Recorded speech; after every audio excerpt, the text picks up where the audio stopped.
Hello everyone, I'm Dr. Sri Banerjee, epidemiologist, biostatistician, faculty member, and in this segment I'm going to be going over an important topic, and this is actually geospatially driven, and actually one of my colleagues and really close individual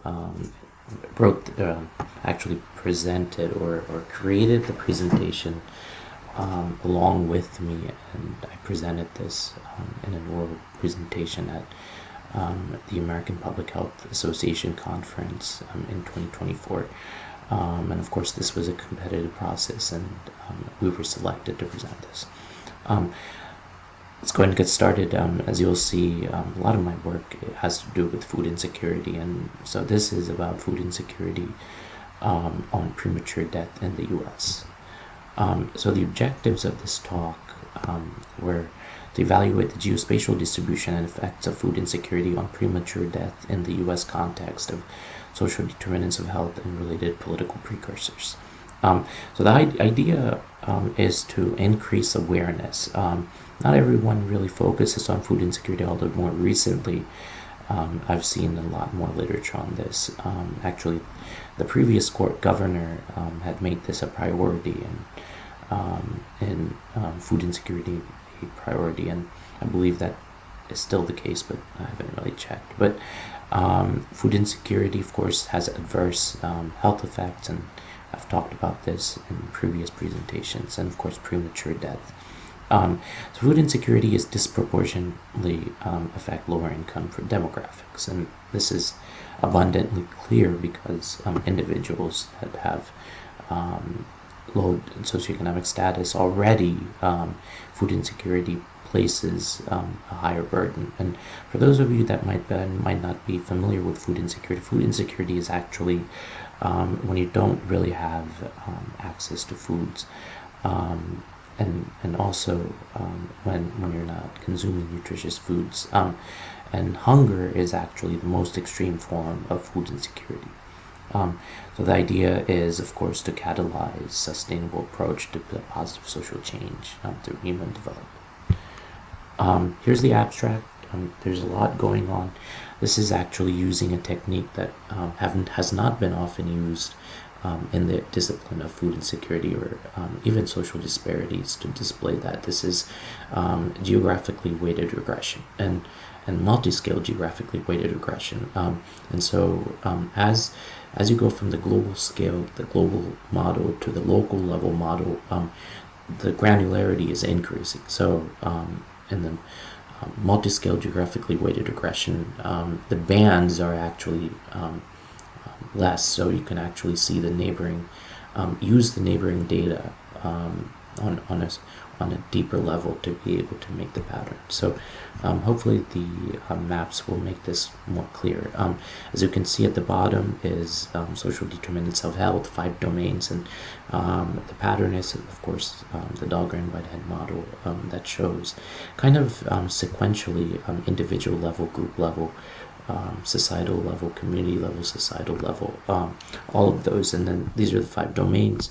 And if you have a composite of all of these, that causes premature death and chronic disease. So let's look at some colorful maps, and of course most of this was created by my former student and graduate, Dr. Gonzalez Lagos. And here you can see food insecurity kind of having the distribution of food insecurity due to lack of access to food. And of course, long-term chronic food insecurity has been shown to be connected to adverse health outcomes. So as you can see, this is kind of expected to a certain degree, but the South, of course, a lot of poverty, and so food insecurity experience in the South. Appalachia region, there's a lot of industries that are no longer available. Of course, in this Arizona, New Mexico, these are areas that are sparsely populated, but are experiencing food insecurity. And what is interesting is that in Maine, in eastern Maine, this is experienced as well. So what these maps do is you can say that at a national level you have approximately 12% food insecurity, but how the United States is actually a very big country. So how does this vary according to the geographic distribution of where everything is located? Food Environment Index is actually something that is measured from 0 to 10. And this is looking at not only access to food, but is that food healthy? And so low food environment index is associated with a high food insecurity measure.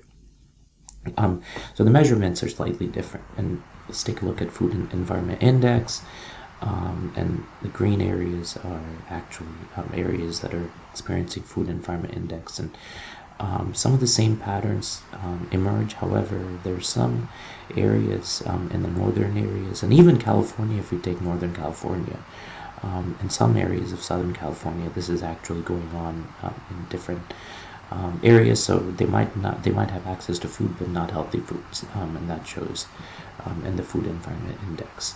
Now, looking at premature death, so the reason I'm actually showing you these maps is because eventually we're going to transpose these maps to show you what is going on. So this is years of potential life loss before age of 75 per 100,000 population. And this is derived from the county health rankings. So higher levels of premature death, you see the South, you see Appalachia, some in Maine, you see some in Arizona, New Mexico, even in Texas. Interesting thing about Texas is there's kind of a sparse sort of geographical distribution of premature death. Alaska has an area as well. So just noticing these patterns is very important, so that when you have transposition of multiple maps, you can kind of make sense of that. Chronic diseases, of course, the South, Appalachia, some of these regions. What is really, I think, informative is when you start to get granular. So Georgia kind of looks purple, but if you go in, there's not areas that are increased in chronic diseases. So this is kind of looking at chronic diseases such as cardiovascular disease, diabetes, and cancer.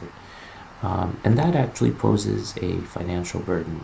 According to this slide, the total healthcare cost is $4.1 trillion for chronic diseases.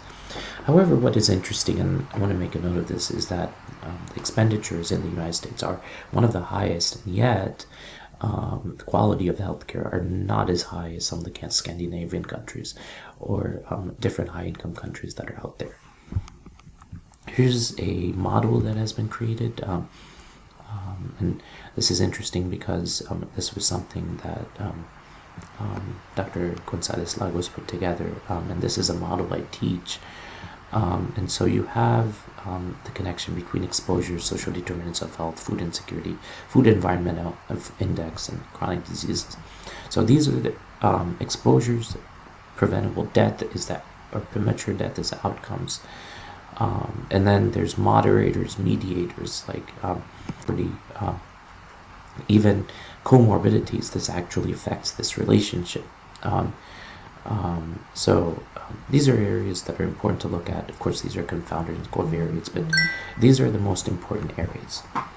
So when you transpose a lot of these maps, here's premature death, food insecurity, type 2 diabetes, food insecurity, in some of the areas. So this is actually something that was presented in 2023. Actually, this was previous. And this is looking at food insecurity, premature death, transposing that, and these same areas kind of light up. Here's food insecurity and heart failure, diabetes and heart failure, and there's transpositions there in certain areas that might not be as similar as some of the other distributions. Here's another area that this lights up, and then here's some air pollution, food environment index, where some of these are actually studied, and then premature death, food environment index, premature death, air pollution. If you look at this, food insecurity, premature death, and type 2 diabetes mellitus has similar distributions here. These are kind of the geographic weighted regression, and you can kind of see the bands surrounding this, and the adjusted R squared, as you go from global to geographically weighted to MGWR, the model fit actually increases. So we go, the Kaiki information criteria goes from 6048 to 5590 to 5393, and as this goes down, there are better fits. Here's the variable relationships between each of the variables, and here's kind of the MGWR variable relationships. So here's some spatial autocorrelation. This is a hotspot analysis. Taking a look at this, MGWR and GWR has been mapped. So in conclusion, as the SDOH framework allows for the evaluation of geospatial and temporal varying relationships, and they, of course, adversely, the SDOH exacerbate and promote the adverse effects of food insecurity. SDOH has modifiable risk factors such as human health dynamics, outcomes, and human development, and then disproportionately this burdens the health and finances of lower income demographics.